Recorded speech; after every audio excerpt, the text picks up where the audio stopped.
माहितीये खूप छान गातात.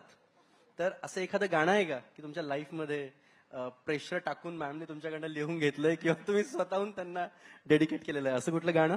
झालं तर उलटच होईल. मला प्रेशर टाकून माझं गाणं म्हण असं म्हणावं लागेल. उलट प्रेशर तसं येणार नाही. पण मी जसं मगाशी सांगितलं की एक गाणं मी लिहिलेलं आहे, पण मी त्याच्या खाली मी लिहिलं असा क्लेम केलेला नाही. ते अमृताने गायलेलं आहे. ते तुम्हाला युट्यूबवर मिळेल. सर, पण नाव मी सांगा, सांगणार please. नाही, तुम्ही शोधून काढा. पण आज वर्ल्ड म्युझिक डे आहे, तर एक जे गाणं जे मॅम साठी तुम्हाला डेडिकेट करायचं असेल ते कोणतं असेल? डेडिकेट करायला पुष्कळ गाणे आहेत. मला असं वाटतं की